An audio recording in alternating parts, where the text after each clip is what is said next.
Mga kababayan ko, dapat langalangan yun. O di sa bansang ito, tayo ay may kwento. Mga mga konti, halika na at makinig. Ang tungkol sa OT, ito ang ating kwento.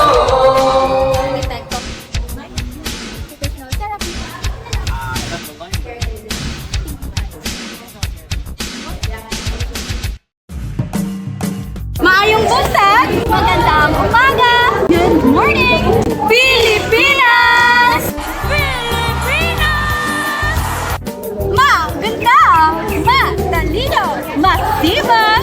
Pero higit sa lahat, mapamahal! Kami ang future OTRPs ng U1B.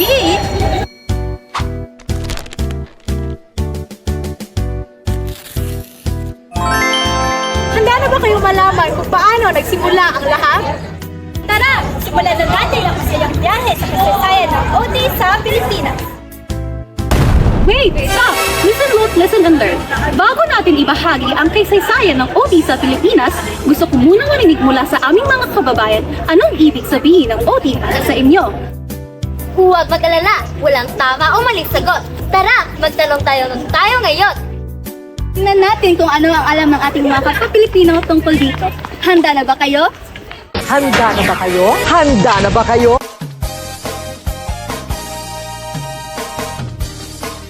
For you, sir, what do you think or what comes to your mind when you hear the word occupational therapy as a course po? About sa mga nursing na student sa mga staff. Same lang din sa mga other course na mahirap din. Like where you're like, iba ba ang physical therapy sa occupational therapy? Iba? Yan lang. Kasi yung pagkaalam ko, yung therapy, physical therapy is nagkuhan sila ng mga pan-stroke. Sa inyo, hindi ko kasi alam. That's why, parang hindi ko kasi masyadong occupational therapy. Hello everyone, I am John Cedric Arsenio from BSRT program. So, since you're in a medical rated course, have you heard about occupational therapy? Yes, I have heard about your course several times during the orientation. So, what do you think it's about? What I think it is about therapy, of course. And during the tours they have given, what I thought about it it was about therapy na about sa yung motor skills, about sa pag-restore ng movement and yung lagi yung motor skills ng an individual. Kaya ngayon, pag-usapan natin kung ano nga ba ang occupational therapy or ang OT. Ayon sa Occupational Therapy Practice Framework o OTPF4, ang OT ay isang health profession na tumutulong sa mga tao upang makabalik, ma-develop o ma-maintain ang kanilang kakayahan sa paggawa ng mga meaningful na gawain. Simple lang, ang focus ng OT ay occupation sa mga bagay na ginagawa natin araw-araw, mga bagay na nagbibigay saysay at kahulugan sa buhay natin mula sa pagkain, paglalaro, pag-aaral, hanggang sa pangangalaga sa sarili at sa pamilya. Ang mga occupational therapists ay tumutulong sa mga tao na makabalik sa mga gawain ito kahit pa may physical, mental, or emotional challenges.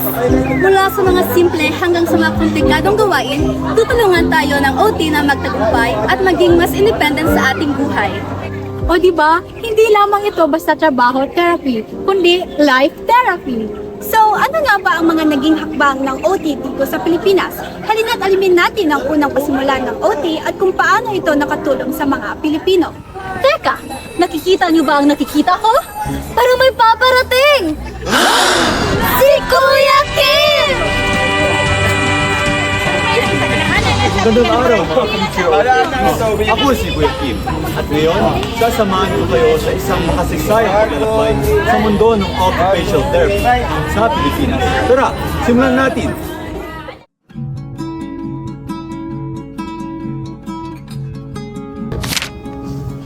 Paano nga ba nagsimula ang occupational therapy or ang OT sa Pilipinas? Noong 1946, ipinakilala ang OT sa bansa na ipinadala ang dalawang American occupational therapists na sina Mary Kay Berteling at Elizabeth M. Natchon. Sa tulong ng mga Pilipinong opisyal, tinayo nila ang Philippine Amputation and Prosthetic Unit gamit ang crafts at woodworking. Natulungan nila ang mga pasyente tulad ng mga veterano ng digmaan. Sa panahong iyon, inadapt nila ang OT mula sa Amerika at ito ang naging pundasyon ng modernong OT sa Pilipinas. Pero hindi lang yan. Alam niyo ba, pagkatapos ng digmaan, nagsimula na rin magtayo ng mga ospital ang mga Pilipino para sa rehabilitation ng mga sugatang sundalo. Isa na dito ang Philippine Orthopedic Center na dating tinatawag na National Orthopedic Hospital. Pinangunahan ito ni na Major Francisco Roman at Dr. Jose de los Santos. Kaya naman nagsulong siya ng ideya para magtayo ng paaralan na magtuturo ng occupational therapy at iba pang allied medical professionals. Dahil dito, nabuo ang School of Allied Medical Professionals or better known as SAP sa Universidad ng Pilipinas. Yan nagsimula ang pagbuo ng mga professionals sa larangang ito.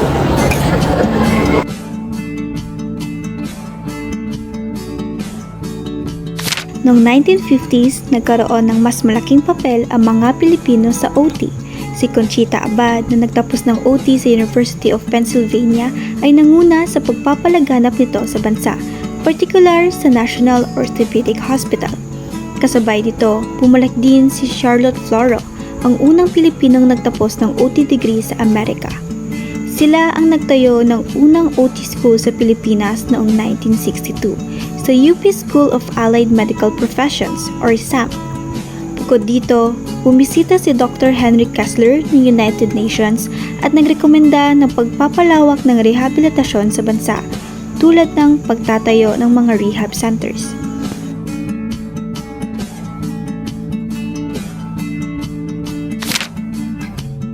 Ano ang naging papel ng UNISAP sa OT? Noong 1962, itinatag ang SAP ng tugunan ng malaking pangangailangan sa rehabilitasyon. Sa tulong ng World Health Organization, binuo ang curriculum para sa OT at physical therapy. Nagpadala ang WHO ng consultant na si Frederica Fox noong 1967 para tulungan ang mga OT students sa PGH. Noong 1968, naging full member ang OT Association of the Philippines ng World Federation of Occupational Therapists na nagbigay international na pagkakilala sa profesyon. Lumipat ang SAM sa Philippine General Hospital noong 1969 at naging sentro ng edukasyon para sa OT sa buong Asia. Ang pinakastig pa dito ay ang curriculum para sa OT at BP ay binuo sa tulong ng WHO at mga eksperto tulad ni Charlotte Floro at Conchita Abad. At ito ang kauna ng OT curriculum sa Asia. Noong Nobyembre 1962, nagsimula muna ang batch ng OT students kasama sina Evanina Estrada at Corazon Tablan. Mga magiging haligi ng propesyon sa Pilipinas.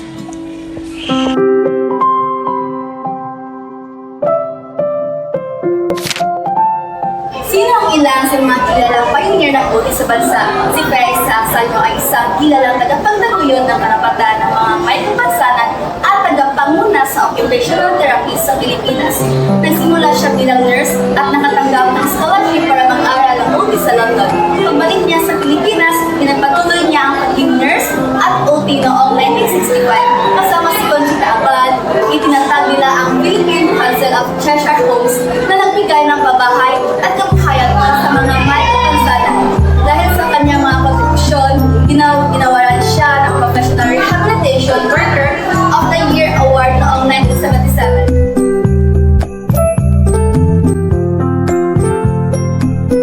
At hindi lang yan, itinatag ni Fe Isaac Sanyo ang kauna-unang Philippine Paralympic Team noong 1964 na nanalo ng silver medal sa Tokyo Paralympics. Binuo din niya ang Philippine Dancing Wheelchairs, ang kauna-unahang wheelchair performance sa mundo.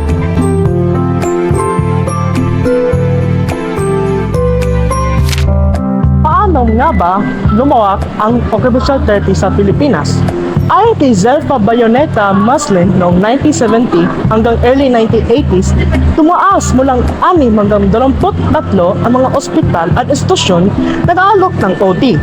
Karamihan sa Greater Manila area. Tama, Miles. Ang mga institusyong ito ay nag-aalok ng iba't ibang serbisyo tulad ng hospital, orthopedic hospitals, mental health institutions, at mga pasilidad para sa leprosy at cerebral palsy. Pero hindi lang yon.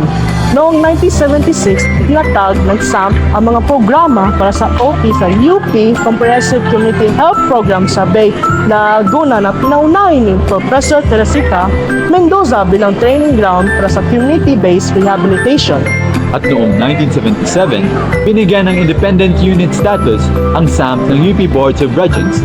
Kaya nagpatuloy ang pag-unlad ng kanilang mga programa, suportado ng OTAP, kaya ginanap nila ang kanilang 7th Annual Convention na may tema Integrating Occupational Therapy in the Community.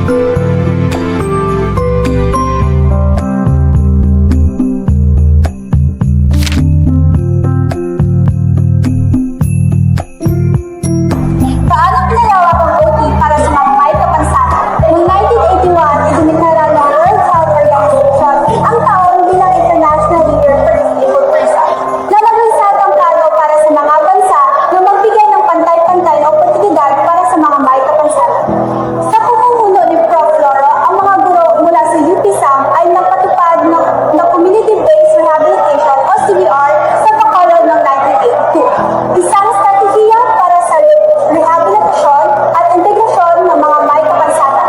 At ipinagpatuloy ni Floro ang mga proyekto ng CBR mula 1983 to 1987 na nagresulta sa pagtatag ng modelo ng CBR sa Montalban, Rizal na pinangungunahan ni Lucia Madalona.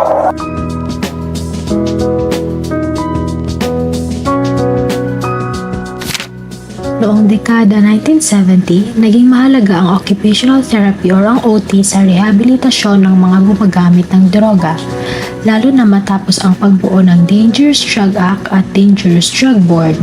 Bago ito, hindi gaano naitatala ang OT sa mental health sa Pilipinas. Ngunit noong 1974, nagsimula itong gamitin sa National Center for Mental Health or NCMH sa pamamagitan ng push therapy.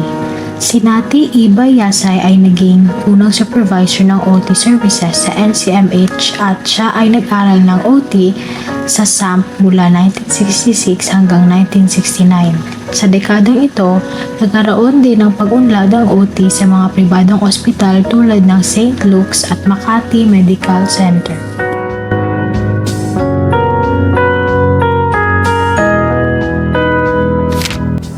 Naging problema pa sa OT noong 1990s, sa kalagitnaan ng 1980s hanggang 1990s, nagkaroon ng railway kung saan maraming Filipino OTs ang lumipat sa Amerika at Canada dahil sa mas magandang pagdating. Nagdulot ito ng epekto sa OT sa bansa, kabilang ang pagsasara ng mga therapy centers at paglipat ng ilang posisyon sa physical care.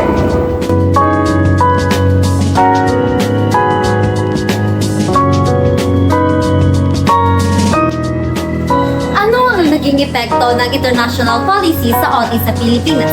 Ang Balanced Budget Act or BBA na ibinasaan noong 1997 at ang Balanced Budget Refinement noong 1999 ay nagkaroon ng malaking epekto sa industriya ng rehabilitation at sa mga Filipino occupational therapists na nais magtrabaho sa UP.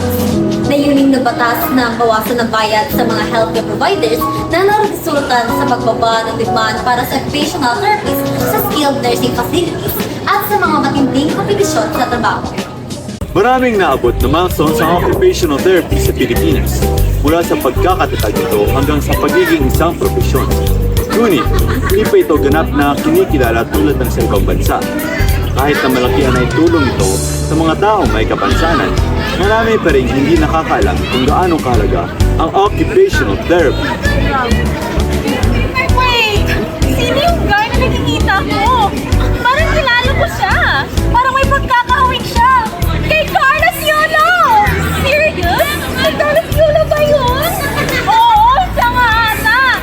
Pero, ba't siya dito? Wow! Nagkakapagyo! Ganun naman ang movie niya! Kailangan ko na yata ng OT para maging Olympic champion! Ang OT ay hindi lamang para sa may mga kapansanan, hindi pati na rin sa mga katulad ni Carlos Yulo na pinapalakas ng kanyang sports occupational therapist na si Hazel Calloway upang maging pinakamagaling sa kanilang larangan. Pinapakita nito ang occupational therapy ay may malaking papel sa mga atleta, lalo na sa pagpapabuti ng kanilang performance at pag-iwas sa injury. Kaya Para sa mga future OTRPs, ituloy lamang ang pagtulong at ang pagpapalaganap ng OT. Tulad ni Carlos Yulo, kaya mag-gold ng OT. Pero yung ano po, yung course po namin, yung occupational therapy po, it's about helping people with impairments po. And yung biggest misconception po ng OT is parang physical therapy, pero dili po siya ganun po. Like parang nag-guide lang po kami sa every individual po sa kanilang daily life po. Thank you so much po for your participation, sir.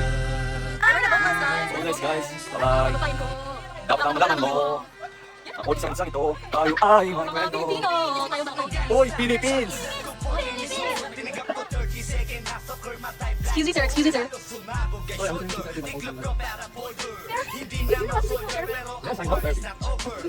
Action.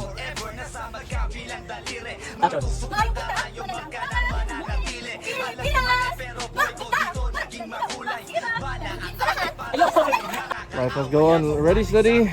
Lights, camera, action. At the time of World War II, the demand for occupational therapists